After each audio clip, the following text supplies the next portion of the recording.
नमस्कार, जय हिंद, स्वागत है आपका ओनली यूपीएससी पर। मैं हूं अमरीश शुक्ला। इससे पहले हमने इन्वायरमेंट की एक क्लास करी जिसमें हमने इन्वायरमेंट की परिभाषा को समझा और वहीं पर हमने संधारणीय विकास को भी थोड़ा समझा था, उसकी भूमिका हमने वहां पर रख दी थी। आज की क्लास में हम उससे आगे बात करेंगे और देखेंगे कि संधारणीय विकास के जो लक्ष्य रखे गए सन 2012 में रियो सम्मेलन में, उनका पूरा लिस्ट देखेंगे और एक-एक करके उन पर चर्चा भी करेंगे कि उनका मतलब क्या है। क्योंकि जो सवाल आते हैं आपके सामान्य अध्ययन के पेपर में, चाहे बीपीएससी हो, यूपीपीएससी हो, वो सवाल कई बार सीधे-सीधे आते हैं और कई बार अंडरस्टैंडिंग बेस्ड भी आते हैं। जैसा कि यूपीपीसीएस ने अपना ट्रेंड चेंज किया है, तो उन्होंने अब हर तरीके के सवाल पूछने शुरू कर दिए हैं।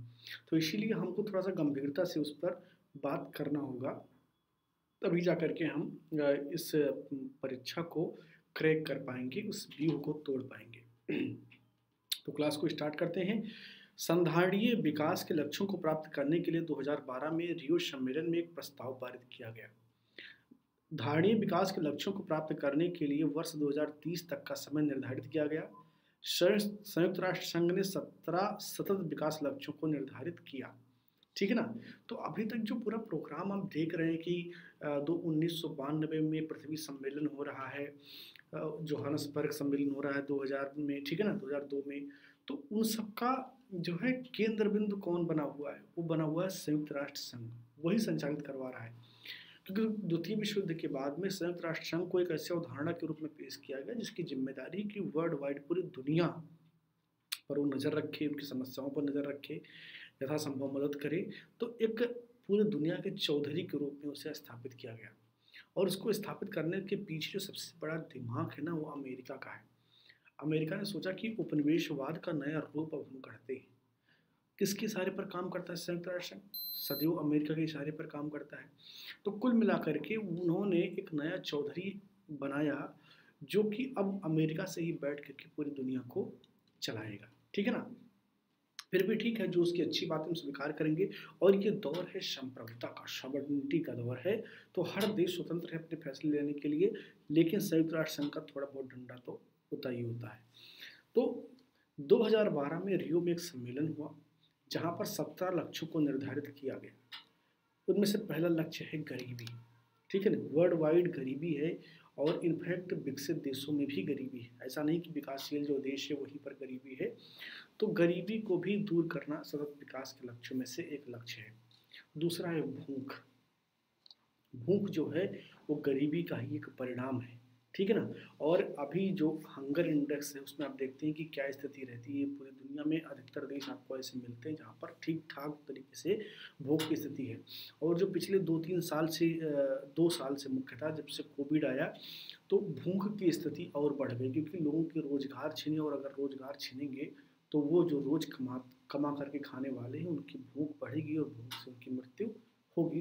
तो भूख से मरने वालों की संख्या बढ़ी। तो जो दूसरा लक्ष्य रखा गया संयुक्त राष्ट्र संघ के द्वारा कि भूख को दूर किया जाएगा, ये भी सतत विकास के लक्ष्यों में हासिल जो है एक लक्ष्य होगा। इसके बाद में सेहत और स्वास्थ्य।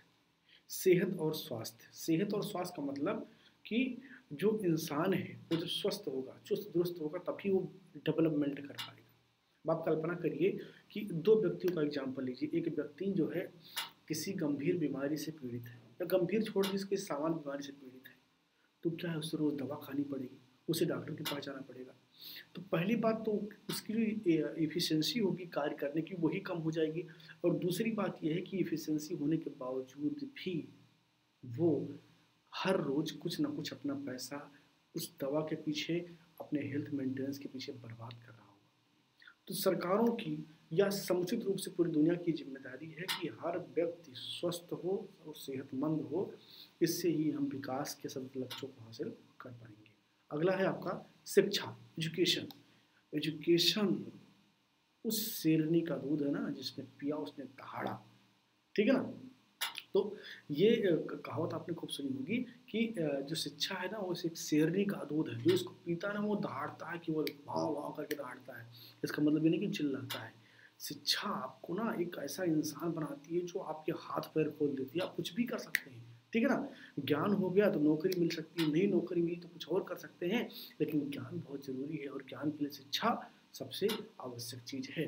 तो इसलिए शिक्षा को भी विकास के लक्ष्य में रखना आवश्यक था, तो शिक्षा भी एक विकास के लक्ष्य में रखा गया।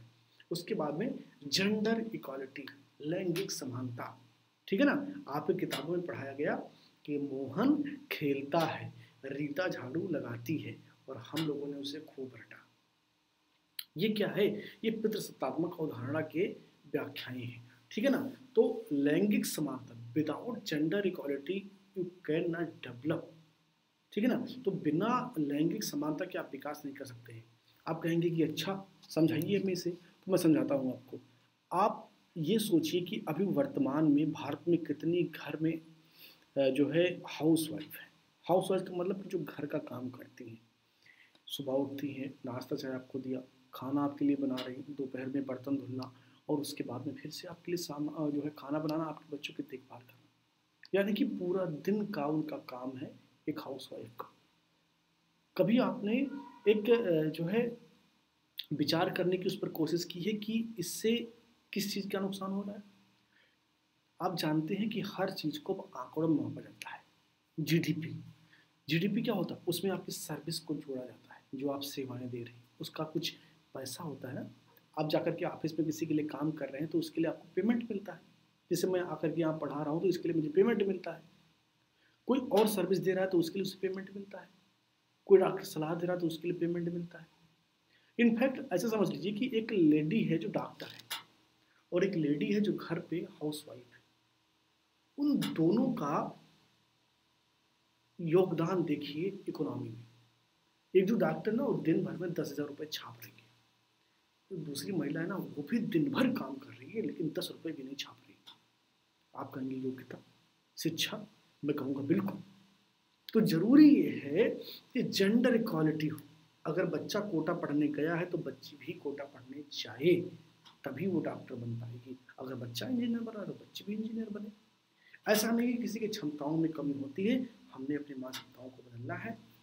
हाँ, जेंडर इक्वालिटी लाने के लिए बहुत सारे बदलावों की आवश्यकता है, बहुत सारे मजबूत कानून और एक अच्छे स्वस्थ वातावरण की आवश्यकता है, ताकि वो पढ़ाई कर पाएँ, वो बाहर निकल पाएँ और इस समाज में अपना एक स्थान बना पाएँ। बट जेंडर इक्वालिटी बहुत ज़रूरी है विकास के लक्ष्यों को हासिल करने के लिए, और मैं तो इसका जो है एकदम खतरनाक वाला समर्थक हूँ। ये होना ही चाहिए। अगला है स्वच्छ जल एवं सफाई, ठीक है ना। स्वच्छ जल एवं सफाई, क्लीन वाटर, साफ पानी और स्वच्छता, सफाई, यह बहुत जरूरी है। क्यों? क्योंकि बिना इसके आप डेवलपमेंट किसी भी तरीके से नहीं कर सकते। बहुत जरूरी है स्वच्छता और सफाई। 2014 के बाद में जिस तरीके से प्रधानमंत्री नरेंद्र मोदी ने उसे एक नारा बना दिया ना, तो उसका लाभ इंडिया को बहुत मिला है। आप जब कभी बाहर जाएं, यूरोप जाएं या अमेरिका जाएं, तो आप वहाँ पर जाकर के एम्बेरस फील करते हैं कि कितनी सफाई रखते हैं वो लोग। हम लोग कहीं भी पान खा के किसी कोने में गोपची में थूक दिए, जहाँ पर लिखा है कि यहाँ पर पेशाब करना सख्त मना, वहीं पे जाकर पेशाब कर दिया। तो ये क्या है? ये कहीं ना कहीं जो एक सिख मानसिकता है उसको दिखाती है। तो अगर डेवलपमेंट करना है तो पूरी दुनिया को वर्ल्ड वाइड स्वच्छता पर ध्यान देना होगा। और जल, रही मन पानी राखिए, बिन पानी सब सून, पानी बिना नहु बने मोती मानुष चून। पानी बहुत महत्वपूर्ण है। और आप जो है अगर अभी पर्यावरण की क्लासेस में आप आगे पढ़ेंगे कि पानी इतना महत्वपूर्ण है कि जो अगला विश्व युद्ध हो सकता है वो पानी के लिए हो सकता है।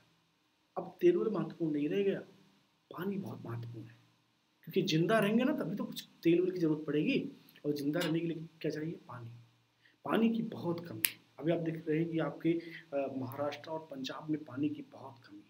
पंजाब में तो पानी का जल जो है स्तर लगातार नीचे जा रहा है, और उसके पीछे रीजन है कि वहाँ की जो कृषि है, जो खेती हो रही है ना, वो गैर पारंपरिक तरीके से हो रही है। उपज को बढ़ाने के लिए ना मिट्टी की एकदम मार ली गई है, तो वहाँ पर पानी कैसे आपको मिलेगा?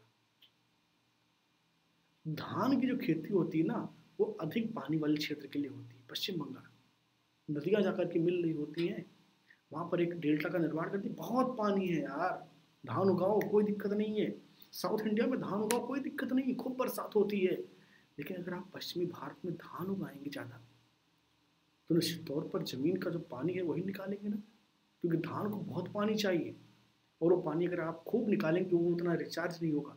आपके मोबाइल में रिचार्ज कम है, बात आप ज़्यादा कर रहे हैं तो फोनवा कटेगा ना, तो कट जाएगा, वही कट रहा है। जरूरी है इसके लिए सिर्फ किसान जिम्मेदार नहीं है, उसे तो पता ही नहीं है यार कि क्या होता है, जो है ग्राउंड वाटर कैसे रिचार्ज होता है, क्या होता है, उसे पता ही नहीं है। वो क्या जाने कि बंगाल और पंजाब की मिट्टी में क्या अंतर है, उससे नहीं पता है। ये जिम्मेदारी का काम है नियत निर्माताओं का, जो नियम बनाते हैं, नेताओं का। वो सुनिश्चित करें कि वो दूसरी फसल को उगाएं और उसको उगाने के पीछे प्रोत्साहन मिले, ताकि उनका लालच बढ़े। अच्छा ये नहीं, वो कर लेंगे तो भी पैसा मिलेगा, ठीक है ना। आगे देखते हैं, सस्ती एवं विश्वसनीय टिकाऊ आधुनिक ऊर्जा तक पहुंच सुनिश्चित करना। सबकी पहुंच हो ऊर्जा तक, सस्ती हो, टिकाऊ हो, नवीकरणीय ऊर्जा, ग्रीन एनर्जी की बात होती है।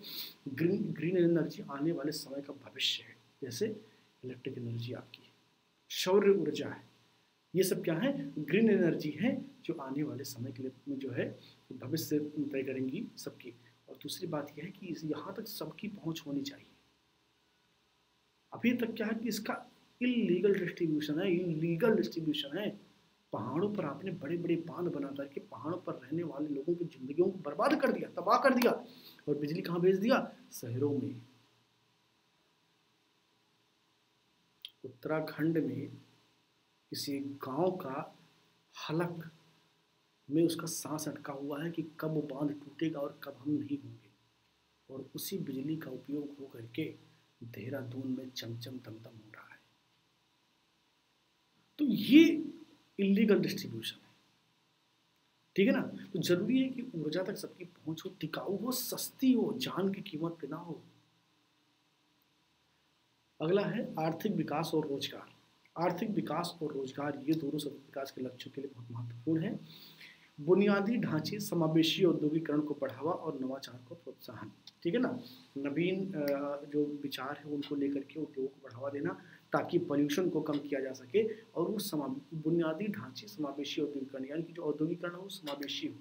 उसमें ये नहीं कि कोई केवल एक मालिक है वही कमाया जा रहा है ना, एक ऐसा सिस्टम बनाना जिससे मालिक भी कमाए, उसके साथ काम करने वाले ब्लू कलर जो कर्मी लोग हैं वो भी कमाए, उससे नीचे वाइट कलर कर्मी वो भी कमाए, सब कमाए, समावेशी हो। तो ऐसा जो विकास है ना वो सतत विकास है।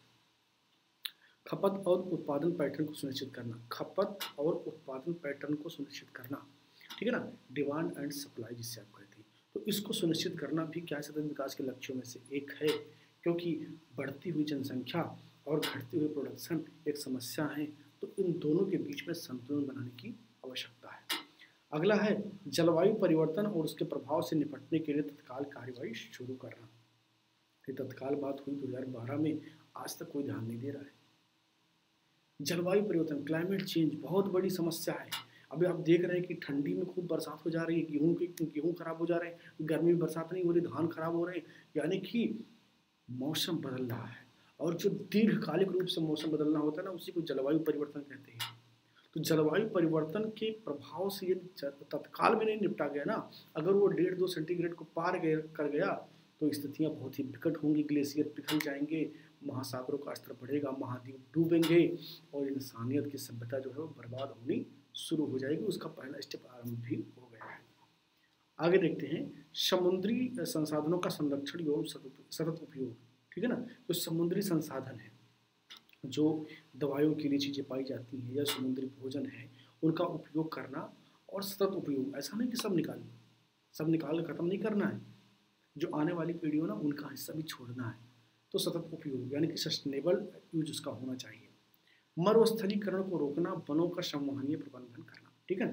मरुस्थलीकरण को रोकना, जैसा कि पंजाब में मैंने बताया कि मरुस्थलीकरण बहुत तेजी से बढ़ रहा है, उसको रोकना, संवहनीय प्रबंधन करना, ठीक है ना।